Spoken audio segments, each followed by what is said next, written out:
케네디 대통령이 미국의 대통령으로 당선되었을 때에 직전 대통령이었던 아이젠하워를 찾아가서 조언을 구했습니다. 아이젠하워가 이렇게 조언했어요. 당신에게 있어서 가장 중요한 것은 결단하는 것입니다. 우유부단하거나 우왕좌왕하는 것은 국민들의 신뢰를 받지 못합니다. 어떤 상황이든 어떤 문제가 있든지 분명하게 결단하기를 국민들은 요구합니다. 신앙은 선택과 결단입니다. 결단하고 선택하는 것이죠. 하나님을 택하고 하나님을 섬기기를 결단하는 것입니다.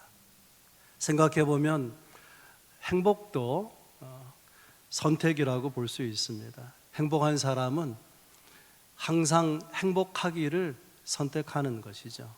생각해 볼 수 있기를 바랍니다. 얼굴은 주어지는 것이지만 미소는 선택입니다. 돈은 주어지는 것이지만 만족은 선택입니다. 영생은 주어지는 것이지만 믿음은 선택입니다.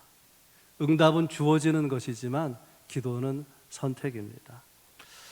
고난은 주어지는 것이지만 승리는 선택입니다. 인생은 선택입니다. 태어나서 죽을 때까지 매 순간 선택하는 것이고 어떤 선택을 하느냐에 따라서 운명은 달라질 것입니다. 그러므로 선택해야 되는 순간순간마다 바르게 선택하는 것이 얼마나 중요한가를 새삼 생각하게 되는 것이죠. 오늘 본문에는 여호수아가 이스라엘 백성들에게 선택과 결단을 촉구하는 내용입니다. 자신의 죽음의 때가 임종이 가까운 것을 알고 백성들을 세겜이라고 하는 곳으로 모아서 지도자들을 가까이 오게 해서 그가 간절히 호소하는 여호수아의 유언적 설교가 오늘 본문의 내용입니다. 오늘 본문을 좀 더 잘 알기 위해서 배경을 알 필요가 있는데요.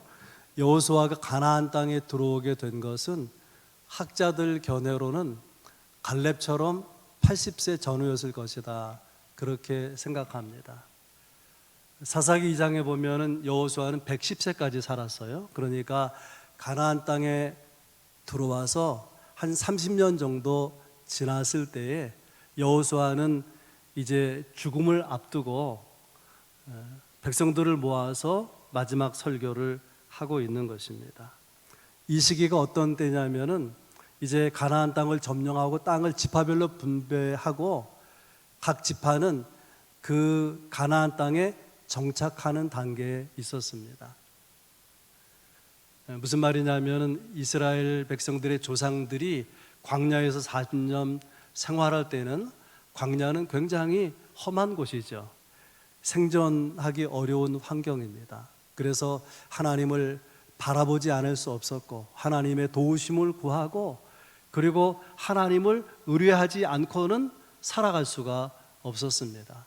그러나 이제 가나안 땅에 들어와서 30년 지난 이때에 저들은 자리를 잡고 이제 자신감이 생기고 부유하게 힘있게 살 수 있는 그런 터전이 마련된 것이죠. 여호수아는 이런 때에 고민을 가지고 있어요.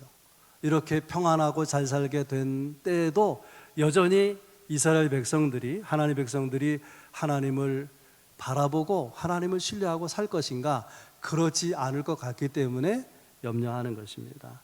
여러분, 사실 그렇지 않습니까? 신앙생활의 위기는 배고플 때보다도 배부를 때, 내 삶이 힘이 있고 내 삶이 잘 나갈 때가 영적으로는 더 위험한 시기이기도 한 것이죠. 여호수아서를 읽어보면 하나님께서 얼마나 놀랍게 이스라엘 백성들에게 승리를 주셨는지, 그 가나안 정복의 위대한 역사를 우리가 여호수아서에서 만나볼 수 있습니다. 그런데 그런 가나안 정복의 위대한 하나의 역사를 체험했던 세대는 이제 죽고 그것을 귀로는 들었지만 직접 눈으로 목도하지 못했던 다음 세대가 기성세대로 살아가고 있는 것입니다. 그때 이스라엘 백성들은 애굽에 섬겼던 신들, 우상들, 그리고 요단강을 건너오기 전에 그 사람들이 믿었던 그런 우상들을 섬기고 있었을 뿐 아니라 가나안 땅에 들어와서는 가나안 족속들이 섬기는 여러 우상과 신들을 섬기고 있었습니다. 하나님을 섬기지만은 그러나 다른 신도 우상도 섬기는 이런 모습이 계속 이어지게 되면 어떻게 될 것인가? 결과적으로 여호와의 정교는 무너져 버린다. 여호와를 믿는 신앙은 무너져 버린다. 이것이 여호수아가 가지고 있는 고민이고 염려였습니다. 그래서 백성들이 이렇게 말합니다. 너희가 섬길 자를 오늘 택하라. 오직 나와 내 집은 여호와를 섬기겠노라. 선택과 결단을 촉구하면서 여호수아가 말하는 내용이 여호수아의 마지막 메시지, 마지막 설교인데요. 세 가지 내용을 우리가 볼 수 있습니다. 첫 번째는 은혜를 기억하라고 하는 거예요. 오늘 본문은 14절부터 시작이 되지만 1절부터 나와 있는 내용을 보게 되면 2절에서 여호수아가 백성들이 이렇게 말합니다. 하나님이 이같이 말씀하셨느니라 하면서 여호수아가 백성들이 전하는 내용이 뭐냐면은 하나님께서 아브라함을 그 다른 신들을 섬기고 우상을 섬기던 곳에서 이끌어내셨다. 하나님께서 모세를 통해 430년 애굽에서 노예 생활하던 사람들을 건져내셨고 홍해 바다를 마른 땅처럼 건너게 하시고 그리고 가나안 여정 동안에 이스라엘의 행진을 막아서는 대적들을 쳐서 이기게 하시고 가나안 땅에 들어와서는 가나안 칠족속과 싸워서 이기게 하셨다. 이스라엘 백성들에게 땅과 집과 성읍을 주시고 이스라엘 백성들이 심지 않은 포도 열매를, 감람 열매를 먹게 하셨다. 이렇게 하나님께서 여호수아에게 말씀하셨다고 백성들에게 전달합니다. 이런 내용이 뭘 말하느냐? 여기까지 살아온 것이 전적인 하나님의 은혜였다. 그런 내용이죠. 그리고 또 본문 앞에 있는 13절까지의 말씀을 우리가 잘 보게 되면은 내가라고 하는 단어가 반복이 됩니다. 내가라는 단어가 3절, 5절, 6절, 8절, 12절, 13절 여러 번에 걸쳐서 내가 이렇게 하였다고 말씀하시는데 그걸 정리하면 이런 뜻이에요. 내가 너희를 선택했고 내가 너희를 지켰고 내가 너희를 인도하고 내가 너희에게 복을 주었다. 그리고 14절에서는 그러므로라는 단어로 시작해요. 그러므로 이제는 여호와를 경외하며 온전함과 진실함으로 그를 섬기라. 여기까지 온 것이 하나님의 은혜이기에 그러므로 하나님을 택하고 하나님을 섬기라. 이것이 여호수아의 메시지입니다. C.S. 루이스라고 하는 20세기 기독교 최고의 지성이었던 루이스 교수에게 어떤 기자가 질문했어요. 당신의 인생은 어떠했습니까? 그 질문을 받고 한참을 침묵하다가 깊은 생각 속에서 이렇게 대답을 합니다. 제 인생은 평탄하지 않았습니다. 그렇지만 하나님은 선하셨습니다. 여러분 그렇지 않은가요? 우리의 지나온 삶이 결코 평탄하지 않았지만 하나님의 은혜가 있어서 여기까지 살아오게 된 것이죠. 그래서 그 하나님은 선하시다고 루이스 교수가 고백하는 것입니다. 왜 우리가 하나님을 택하고 하나님을 섬겨야 되는가? 하나님이 베푸신 은혜 때문이죠. 우리는 죄로 인해서 허물로 인해서 죽을 수밖에 없는 지옥 갈 수밖에 없는 운명이었었는데 그의 아들을 십자가에 못 박혀 피 흘려 죽게 하심으로 그 십자가 보혈로 우리의 죄와 허물을 용서하시고 하나님의 자녀 삼으시고 우리에게 영생을 주시고 하나님의 나라를 소망할 수 있는 사람들이 되게 하지 않았습니까? 그것이 하나님의 은혜죠. 이 은혜를 기억하고 하나님을 택하고 하나님을 섬겨야 된다라고 하는 것입니다. 여호수아가 백성들에게 유언처럼 절절하게 요구하고 있는 메시지 첫 번째는 은혜를 기억하고 하나님을 섬기라. 은혜를 기억하라. 두 번째는 진지하게 섬기라는 거예요. 진지하게. 하나님을 택하고 하나님을 섬기라 하고 요구하니까 백성들이 어떻게 반응하는가? 16절에 나와 있어요. 우리가 결단코 여호와를 버리고 다른 신들을 섬기지 아니하겠나이다. 백성들도 여호수아의 요구를 따라서 우리가 다 하나님을 섬기겠습니다 라고 응답했습니다. 문제는 그 믿음이 오래가지 못했다고 하는 거예요. 이 메시지를 듣고 응답한 후 채 30년이 지나지 않아서 이스라엘은 사사시대, 영적 암흑시대로 접어들게 됩니다. 이렇게 영적으로 어두웠던 시대에도 이스라엘 백성들이 힘들면 하나님의 이름을 불렀어요. 어려움을 당할 때마다, 대적의 침입을 받을 때마다 하나님의 도우심을 구했습니다. 하나님을 안 믿는 것이 아니라 나름대로 하나님을 믿었습니다. 뭐가 문제냐? 전적으로 믿지 못했다는 거예요. 진지하게 하나님을 믿는 믿음이 없었다고 하는 것입니다. 우리도 그렇습니다. 우리가 하나님을 안 믿는 사람들이 아니잖아요. 나름 하나님에 대한 믿음을 가지고 있는데 그 믿음이 진지하지 못하면 유혹에 무너지는 거예요. 고난이 다가올 때 견디지를 못하는 것입니다. 그래서 믿는 것도 중요하지만 진지하게 믿어야 된다는 것입니다. 그러면 진지한 믿음이 어떤 것이냐? 오늘 본문을 통해서 여호수아는 세 가지를 말하는데 첫째는 치울 것을 치워버려야 된다는 거예요. 치워버리라. 14절에 나와 있어요. 너희의 조상들이 강 저쪽과 애굽에 섬기던 신들을 치워버리고 여호와만 섬기라. 가나안은 이교도 문화가 가득 찬 곳이에요. 폭력적이고 대단히 음란한 문화 가운데 살고 있습니다. 농사짓는 그들에게 풍요를 가져다 준다고 하는 바알신, 아세라신 이런 농사의 신들은 대단히 매력적이고 인기를 끌고 있었던 신들이죠. 이스라엘 백성들도 목축하다가 가나안 땅에 들어와서 농사 지으면서 이 농사의 신들의 마음을 빼앗기고 있었다고 하는 거예요. 땅은 정복했지만, 가나안 땅은 정복했지만 가나안 문화가, 가나안 종교가 이스라엘 백성들의 마음을 파고들고 있었다고 하는 것입니다. 왜 하나님께서 이스라엘을 가나안 땅에 들여보내신 것인가? 왜 가나안 땅에서 살게 하신 것인가? 그냥 잘 먹고 잘 살라고 하는 것이 아니라 그 땅을 거룩한 땅이 되게 하라는 거예요. 그 땅의 사람들을 거룩한 사람들이 되도록 변화시키라고 하는 것입니다. 근데 변화시키지 못하고 가나안 문화에 동화되면 하나님의 목적은 무산되는 거죠. 하나님의 의도는 무너지고 마는 것입니다.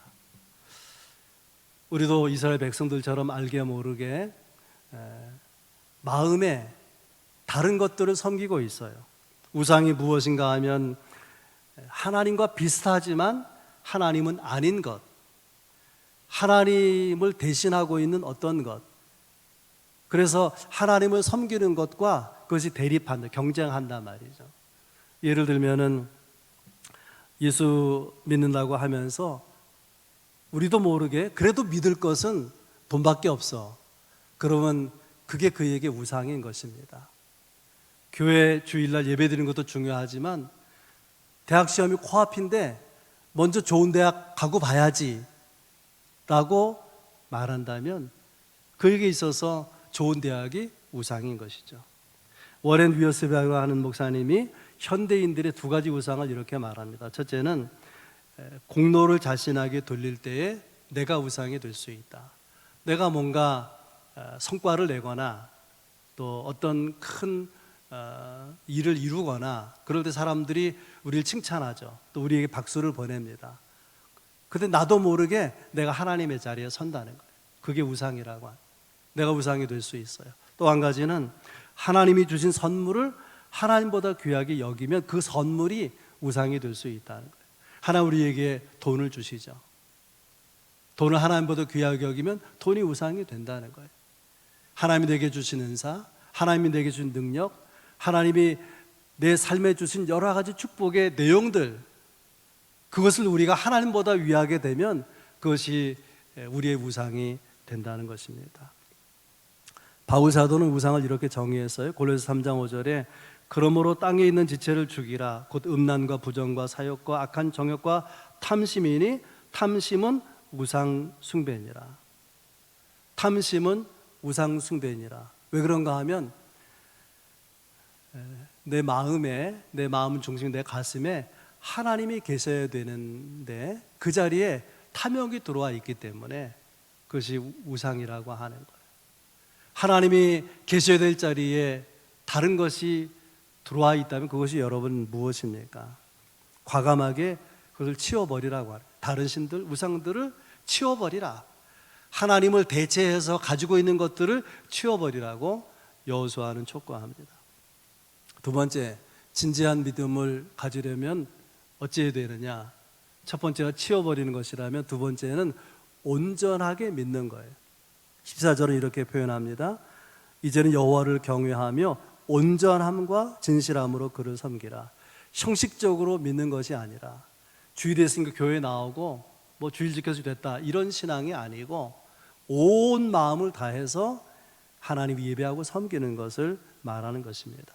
내 마음을 비우고 내 초점이 하나님을 향해 있는지를 확인하고 마음을 리셋하는 거예요. 마음을 재정렬해서 하나님 앞에 굴복하고 내 자신을 맡겨서 마음껏 나를 다스릴 수 있도록, 나를 지배하고 주도할 수 있도록 내 삶의 방향을 주께로 맞춰가는, 이것이 진지하게 믿는 모습인 거죠. 이렇게 살지 아니하면은 경건의 열매는 우리에게 나타날 수가 없는 것입니다. 세 번째, 진지한 믿음 어떻게 가능한가? 미루지 말라는 거예요. 섬김을 미루지 말라. 15절에 나와 있습니다. 너희가 섬길 자를 오늘 택하라. 오직 나와 내 집은 여호와를 섬기겠나라. 오늘 택하라. 머뭇거리거나 미루지 말라는 거예요. 사단의 최상의 전략, 그것은 차차 하라는 거예요. 다음에 하라는 거예요. 그거 좋은 것이지만 급할 거 뭐 있어?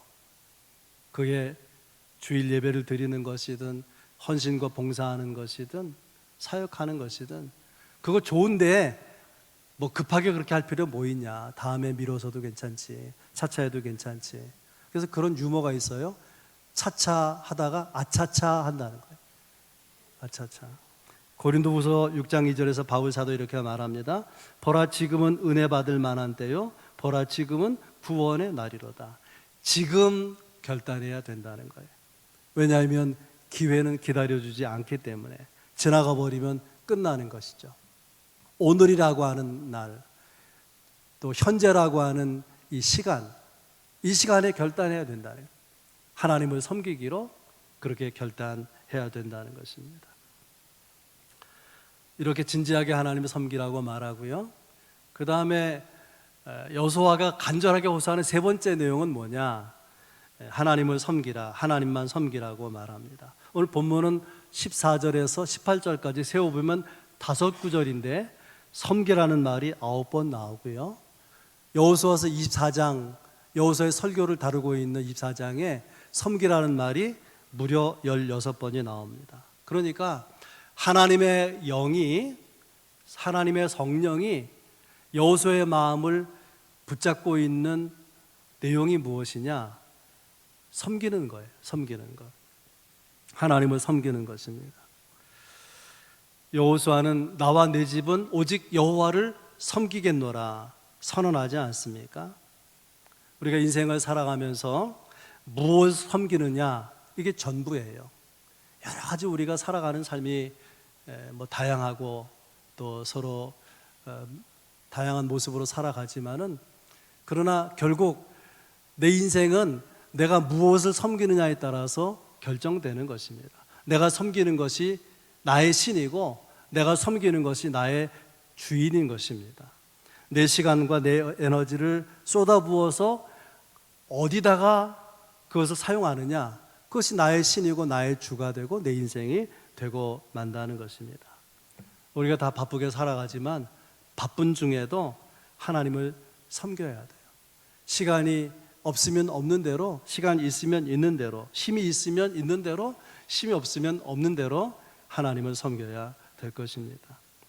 사무엘상 7장 3절에 이런 말씀이 나와요. 사무엘이 이스라엘 온 족속에게 말하여 이르되 만일 너희가 전심으로 여호와께 돌아오려거든 이방 신들과 아스다롯을 너희 중에서 제거하고 너희 마음을 여호와께로 향하여 그만을 섬기라. 그리하면 너희를 블레셋 사람의 손에서 건져내리라. 이스라엘이 가나안 땅에 살면서 제일 골치 아픈 대적 중에 하나가 블레셋이에요. 블레셋이 이스라엘 치면 이스라엘은 당할 수밖에 없어요. 그런데 한두 번 치고 마는 것이 아니라 기회만 생기면, 틈만 생기면 여지없이 괴롭히는 거예요.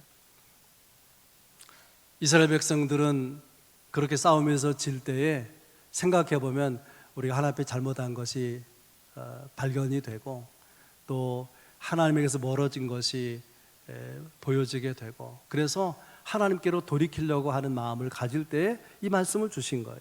너희가 전심으로 여호와께 돌아오려거든 제할 것을 제해버리고 너희의 마음을 여호와께로 돌리라. 그리고 그만을 섬기라. 그리하면 블레셋 손에서 건져내 주실 것이다. 그렇게 말씀하십니다. 이스라엘의 진정한 회복은 회개에 있는 게 아니고요, 그것은 섬기는 데 있는 거예요. 내가 정말 회개했다, 정말 내가 회심했다, 내가 정말 마음에 결단했다 라고 한다면 그 결과의 모습은 하나님을 섬기는 것으로 나타나야 마땅하다, 그런 뜻입니다.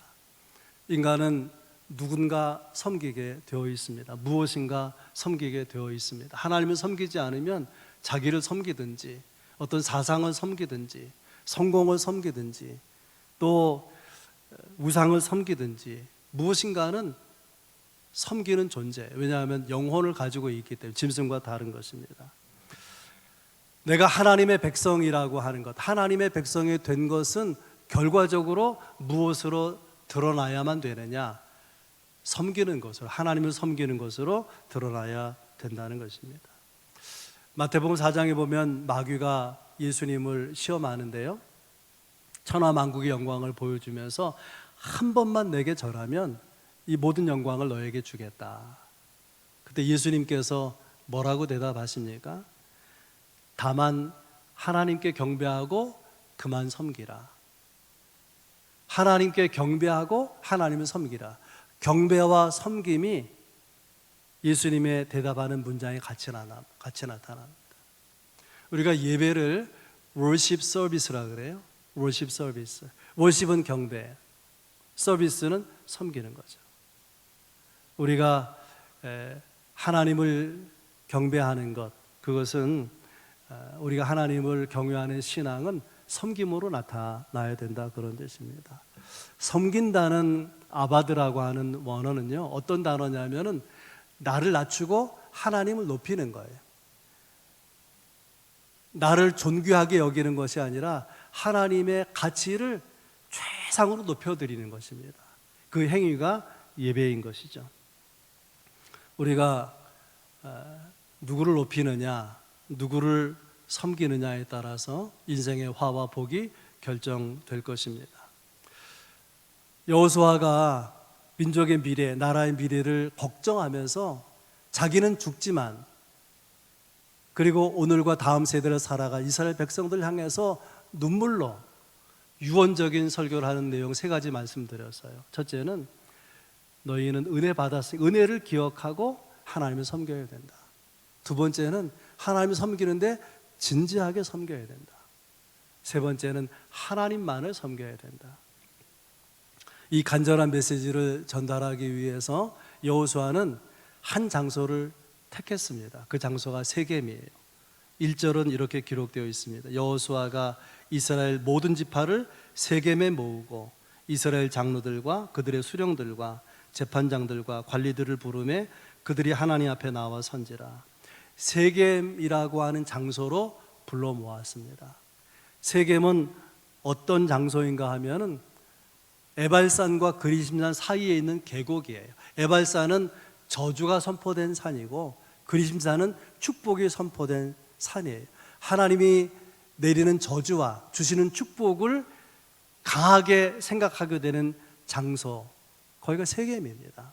세겜은 어떤 곳인가 하면 아브라함이 가나안 땅에 들어와서 제단을 쌓고 하나님을 만난 곳입니다. 그리고 세겜은 야곱이 하란에 있다 고향으로 돌아오면서 우상을 땅에 묻어버리고 하나님을 제대로 섬기기로 결단한 장소가 세겜입니다.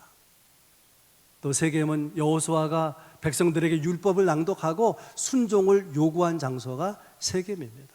세겜은 선택과 결단의 장소입니다. 여러분 인생을 살아오면서 여러분에게는 세겜에 서신 적이 있으십니까? 내가 하나님을 믿는데 합당하지 못한 것을 치워버리고 제대로 하나님을 믿겠다고 결단한 그런 세겜이 여러분에게 있었습니까? 하나님을 믿으면서도 세상 사람들처럼 더럽고 추하고 어둡게 살던 삶을 던져버리고 내가 하나님이 요구하시는 그런 정결하고 거룩한 삶을 결단한 그런 세겜이 여러분에게 있었습니까? 세겜이 있고서야 성도다운 거룩한 삶은 드러나게 되는 것입니다. 신앙생활이 어려운 것은 날마다 선택하고 날마다 결단해야 되기 때문에 그렇습니다. 우리 시대가 얼마나 불안정합니까? 또 우리의 미래가 얼마나 불확실합니까? 우리의 삶이 불안정하고 미래가 불확실할수록 우리는 분명하게 결단하고 또 분명하게 우리가 선택해야 될 것입니다. 이 선택과 결단의 경계선이 모호하면은 하나님의 백성의 삶은 피곤해지고 마는 것입니다. 성경을 보면 하나님이 싫어하시는 온도가 있어요. 온도. 하나님이 싫어하는 신앙의 온도, 그것은 미지근한 것입니다. 라오디가 교회를 향해서 내가 덥지도 차지도 아니하니 내가 입에서 너를 토하여 내치리라. 우리를 두고 하는 말 아니겠습니까? 우리가 덥지도 않고 차지도 않아요. 하나님을 안 믿는 것도 아니고 뜨겁게 믿는 것도 아니에요. 그냥 믿는 거예요. 적당히 믿는 거예요.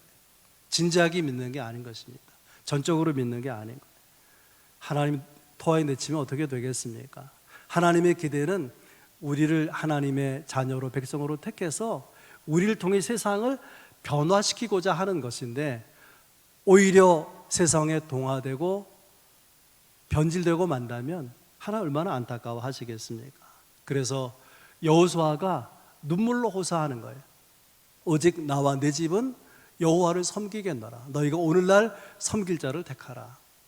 여호수아의 결단이 여러분의 결단이 되기를 주의 이름으로 축원합니다.